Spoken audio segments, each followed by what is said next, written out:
Hey guys, I've gotten a few questions on the order of events and how that works at our meets. So I just wanted to give you a quick primer on it before we get to Saturday's meet. I know I've got some questions as people are planning their event entries. So I've got on the screen here the order of events set. If you look down the left-hand side, there are start times there, 8 a.m., 10:30, and 12:45 for the different age groups. We don't designate specific start times for each of the individual events. We have an idea, an educated guess, if you will, about what time each of the events will start. But track meets just kind of run as they run, they flow as they flow, and it could be a few minutes either way from our best guess of when the events will actually start, based on a variety of factors.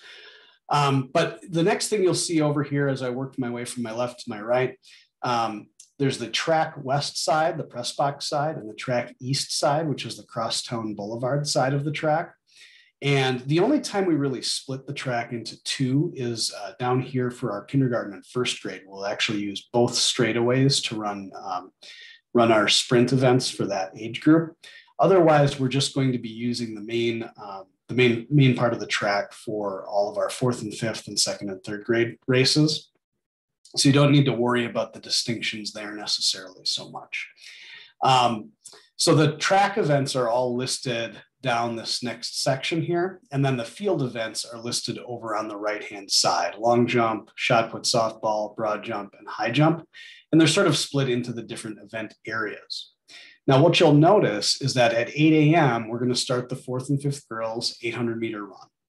We're also going to have the fourth and fifth grade girls long jump and high jump going, and the fourth and fifth grade boys shot put starting at the same time. Those will all be running simultaneously. Now, the thing to keep in mind there is that these field events for the fourth and fifth grade girls long jump, for example, they'll be open for about 45 minutes. So if you have a girl who's going to do the long jump and the 800-meter run, that's fine. Have her go ahead and do the 800-meter run, and she can go over to the long jump area when she's done. There'll be plenty of time to do that. Each of these events, the field events, is going to have a first call and a final call. And again, that'll be about 45 minutes apart. At the first call, that just means that long jump area is open. And at the final call, that means that we'll give them about another 5 minutes or so to head over to that area to finish up their event. So one thing that I do want to point out related specifically to the fourth and fifth graders is that it would be best not to have your 800 runners for the girls 800 also doing the high jump. And the reason for that is that while long jump and shot put can be done at any time during that 45 minutes, high jump, they use a progressive height with the bar. They raise it every two inches every so often as the group of athletes comes through and competes. So we want those high jumpers to head right over to that high jump area for the girls as soon as possible. Now, we don't know exactly where we'll be with the track events with the boys when the high jump opens, but we could guess, for example, that we'll be somewhere in that boys 100 and boys hurdles range. So for the boys, it might be a good idea to have, for example, your 800 runners do the high jump. You might have less events down here that could potentially conflict.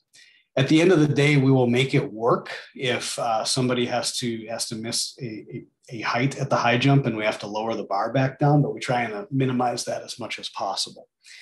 So that kind of gives you an idea of how that works. There will be plenty of time for these fourth and fifth graders, and second and third graders are in the same boat, to go do their field events between their running events.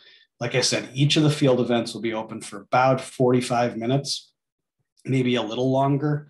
And just listen for those first and final calls and make sure your kiddos are heading over to the right events at the right time when they're between their races. The races on the track always take priority over the field events.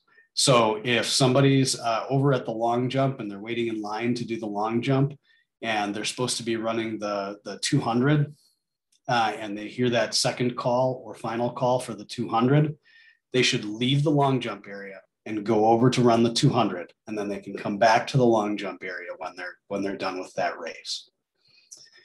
For the kindergarten and first graders, we've set up the field events a little bit differently. We are going to run all of their field events right away at the start of the meet. rather than having them overlap. And the reason for that is simply that kindergarten and first graders need a little bit more babysitting, a little more herding toward their different field events areas. So we will have all of those field events open right away. They can head off to their field event spots and then return to their team camps and get ready to run their races when the field events are done. The field events for the kindergarten and first grade will probably take about a half hour to 45 minutes in total. So you'll want to take one group over to the long jump or the shot put or the softball throw area rather, or the broad jump area.